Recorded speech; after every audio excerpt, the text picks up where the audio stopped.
হিংসাৰ যি ধাৰণা হিংসাৰ ঘটনাৰ সূত্ৰপাত ঘটোৱা মানুহজনে হৈছে Rakibul Hussain. This is my fundamental rights. মোৰতো সাংবিধানিক অধিকাৰ। মই এজ এ কেণ্ডিডেট মই পলিং ষ্টেচনত সোমাব পাৰোঁ। গতিকে তেওঁলোকে মোক বাধা সৃষ্টি কৰিছিল। মই কোন সুধিছিলে। এতিয়া যেনেকুৱা কৰিছে ৰকিবুল হুছেইন ডাঙৰীয়াৰ মাজতে কংগ্ৰেছৰ মানুহ লগাই পেলাই নিজৰ পুত্ৰৰ গাড়ী ভাঙিছিলে। হয়, আমি বৰ্তমান যি আমাৰ লগত আছে দীপুৰঞ্জন শৰ্মা বিজেপি প্ৰাৰ্থী, আমি তেওঁৰ পৰা জানিবলৈ চেষ্টা কৰিম। চাওক, যিজন ব্যক্তিয়ে অপেনলি কৈছে যে যোনে কংগ্ৰেছ নকৰে তেওঁক চৰিয়াব লাগে, যিজন ব্যক্তিয়ে সাংবাদিকক আক্ৰমণ কৰিবৰ কাৰণে নিজে বহি থাকিবলৈ নিজৰ সদস্যসকলক ইনষ্টিগেট কৰে, যিজন ব্যক্তিয়ে নিজক গব্বৰ সিং বুলি কয়, এই ব্যক্তিজন হৈছে অসমৰ ৰাজনীতিত হিংসাৰ যি ধাৰণা হিংসাৰ ঘটনাৰ সূত্ৰপাত ঘটোৱা মানুহজনে হৈছে ৰকিবুল হুছেইন ডাঙৰীয়া। সাংবাদিকৰ গাড়ী এইটো মই এইবাৰ গম পাব, মই পূৰা গম পোৱা নাই, মই গৰিহণা দিছোঁ। কিন্তু যিটো জেগাত হৈছে য'ত ৰকিবুল হুছেইনে কংগ্ৰেছৰ গুণ্ডা লৈ পেলাই কাৰ্যকৰ্তা গাড়ী কৰিছে। এতিয়া যেনেকুৱা কৰিছে ৰকিবুল হুছেইন ডাঙৰীয়াৰ মাজতে কংগ্ৰেছৰ মানুহ লগাই পেলাই নিজৰ পুত্ৰৰ গাড়ী ভাঙিছিলে। আৰু এতিয়া আপোনালোকক মই সচেতন হৈ থাকিব আহ্বান জনাইছোঁ। তেখেতে বেলেগ মানুহ লগাই হয়তো বিজেপিৰ কাৰোবাক ফ্লেগ দি দিব, কাৰোবাক বেলেগৰ হেৰি কৰি পেলাই তেখেতে সাংবাদিকৰ গাড়ী কৰিব, আক্ৰমণ কৰিব, কোনোবা হয়তো কংগ্ৰেছৰ সদস্যৰ পৰা আক্ৰমণ চলাব। এনেকুৱা সকলো ধৰণৰ ৰাজনীতিত ৰকিবুল হুছেইন ডাঙৰীয়া মানে সিদ্ধ হস্ত। তেখেতে চব জানে ৰিগিং আগতে কেনেকৈ কৰিব লাগে ৰকিবুল হুছেইন ডাঙৰীয়াই কৰে। চাওক, কংগ্ৰেছে এইটো খুব ডাঙৰ এটা কাম কৰিছে। মহিলা মানুহৰ বুৰ্খা উঠাই তেওঁলোকে চাবলৈ আৰম্ভ কৰিছে। আমি ইতিমধ্যে কমপ্লেইন দিছোঁ। কিবা মুজিবুৰ নামৰ এজন এইটো গেৰুকামুখত হৈছে বুলি মই শুনিছোঁ। গতিকে আমি ইতিমধ্যে পুলিচক সেই হিচাপে আমি কমপ্লেইন দিছোঁ। 44 নম্বৰ বুথ মুজিবুৰ নামৰ এজন ব্যক্তিয়ে। গতিকে সকলো ধৰণৰ ইল প্ৰেক্টিচ কৰিবৰ কাৰণে তেওঁলোকে চাইছে। কিন্তু এইবাৰ ৰকিবুল হুছেইন ডাঙৰীয়া এই ক্ষেত্ৰত সফল নহ'ব। ওলাই আহিছে সম্পূৰ্ণৰূপে, গতিকে সংখ্যালঘুৱে কিন্তু নিৰ্ণায়ক ভূমিকা গ্ৰহণ কৰিব। বিজেপিৰ পক্ষত এবাৰ কি মইতো ক'লো, নিৰ্ণায়ক ভূমিকা ল'লে অলৰেডি।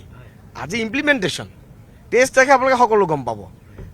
মই পুনৰাই কৈছোঁ, সংখ্যালঘু বুলি আমিতো ৰাজনীতি কৰা নাই ন। আমি চামগুৰি ৰাইজ বুলি ৰাজনীতি কৰিছোঁ। চামগুৰি ৰাইজ বনাম বিজেপি বুলি, চামগুৰি ৰাইজ বুলি কয়। গতিকে আমাৰ এটাই কথা, তেখেতক মই পুনৰাই অনুৰোধ জনাম ৰকিবুল হুছেইন ডাঙৰীয়া যে মাননীয় হুছেইন ডাঙৰীয়া আগতে আপুনি ইলেকশ্যনৰ দিনাখন যিটো কৰে ভয়ানক, আপুনি মানে হিংসাৰ সৃষ্টি কৰে, ৰিগিং কৰিব চাই, আমাৰ কাৰ্যকৰ্তাৰ সদস্যৰ গাড়ী আপোনালোকে ভাঙিবলৈ চায়। গতিকে এই গোটেইখিনি বিষয় লৈ পেলাই মাননীয় ৰকিবুল হুছেইন ডাঙৰীয়াই এইবাৰ এইবোৰ লৈ পেলাই চেষ্টা নকৰাই ভাল। কাৰণ প্ৰশাসন সম্পূৰ্ণৰূপে নিৰপেক্ষ। কংগ্ৰেছৰ সদস্য কিবা হাৰুণ ৰছিদ নে কি, ইতিমধ্যে আমি পুলিচক কমপ্লেইন কৰিছোঁ। আৰু কিবা আহমেদ নামৰ এজন আছে। মই পলিং ষ্টেচনত সোমাওঁতে মোৰ this is my fundamental rights. মোৰতো সাংবিধানিক অধিকাৰ। মই এজ এ কেণ্ডিডেট মই পলিং ষ্টেচনত সোমাব পাৰোঁ। গতিকে তেওঁলোকে মোক বাধা সৃষ্টি কৰিছিল। মই কোন সুধিছিলে আৰু মোক হাতত ধৰিব লৈছিল। লগে মই হাতেৰে ধৰিব লৈছোঁ তেখেতক। আৰক্ষীক অভিযোগ দিছোঁ।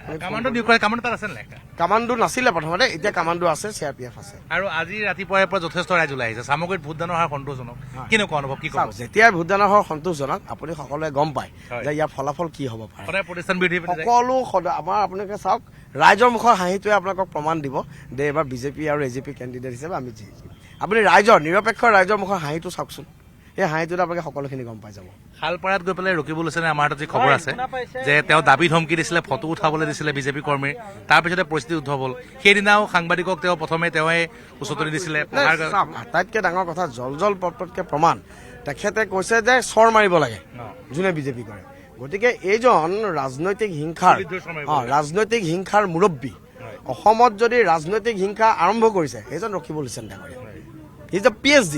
কিন্তু এইবাৰ তেখেতৰ এইবোৰ হিংসা চিংসা, তেখেতৰ মানে ৰকিবুল হুছেইন ডাঙৰীয়াক যদি কেতিয়াবা PhD লয়, তেখেতে কেনেদৰে ৰাজনৈতিক হিংসা কৰিব লাগে তাৰ ওপৰত তেখেতে PhD ল'ব লাগে।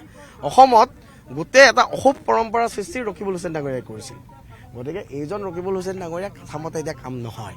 তেখেতে আগতে ভাবুকি দিছিল, আজি বোলে শালপাৰাত গৈ ভাবুকি দিছিল। ৰাইজ ওলাই আহিলে, সকলো জেগাতে তেখেতে গো বেক ধ্বনি পাইছে। 24 বছৰ চামগুৰি ৰাজত্ব কৰা ব্যক্তিজনৰ এয়া পতনৰ আৰম্ভণি। এয়া নিশ্চিতভাৱে দীপুৰঞ্জন শৰ্মা যথেষ্ট উৎসাহী দেখিবলৈ পোৱা গৈছে। তেওঁ কৈছে যিহেতু ভোটদানৰ হাৰ বেছি, আৰু সাধাৰণতে ভোটদানৰ হাৰ বেছি হ'লে যিগৰাকী ব্যক্তি মাননীয় হুছেইন ডাঙৰীয়া, চাওক আপুনি নিজকে সংস্কাৰ কৰক। মইতো নকওঁ সন্ন্যাস ল'বৰ কাৰণে, আপুনি নিজকে সংস্কাৰ কৰক। আপুনি জ্যেষ্ঠ ৰাজনীতিবিদ, মইতো বাৰম্বাৰ আহ্বান জনাইছিলোঁ মোক আৰু তানজিলক আপুনি ভাল ৰাজনীতি শিকাওক। মই ভাল ৰাজনীতি কৰোঁ, তানজিল হুছেইনো ভাল ৰাজনীতি কৰক। আপুনি নিশিকালে, বৰঞ্চ আপুনি চৰ মাৰিব শিকালে, নিজকে গব্বৰ সিং বুলি ক'লে, মানুহক সাংবাদিকক আক্ৰমণ কৰিব শিকালে। গতিকে তেওঁ সন্ন্যাস ল'ব নালাগে, ৰাইজে তেখেতক সন্ন্যাস দি দিছিল। নিশ্চয় মই এয়া আছিলে ডিপ্লজন শৰ্মা যথেষ্ট আত্মবিশ্বাসী আৰু যিহেতু পুৱাৰে পৰা ভোটদানৰ হাৰ যথেষ্ট সন্তোষজনক আৰু হাৰুণ ৰছিদ আৰু মেৰাজুল হক নামৰ দুজন কংগ্ৰেছ কৰ্মীয়ে তেওঁক আক্ৰমণৰ চেষ্টা চলাইছিলে সেই বিষয়ত ইতিমধ্যে গোচৰ ৰুজু কৰা হৈছে আৰু পূব কলিহামাৰীত তেওঁক আক্ৰমণ কৰাৰ চেষ্টা কৰিছিলে গতিকে সামগ্ৰীত যি বিক্ষিপ্ত ঘটনা সেইসমূহৰ পৰিৱৰ্তে কিন্তু ৰাইজ ওলাই আহিছে ভোটদান কৰিবলৈ আৰু এয়া এক শুভ লক্ষণ বুলি বিজেপি পাৰ্টীগৰাকীয়ে মন্তব্য কৰিছে আপুনি বিচৰা বাতৰি পাব কেৱল নিউজ 18 এপত নিউজ 18 এপ ডাউনলোড কৰিবলৈ স্কেন কৰক এই QR কোড গুগল প্লে ষ্টৰতো পাব এই নিউজ 18 এপ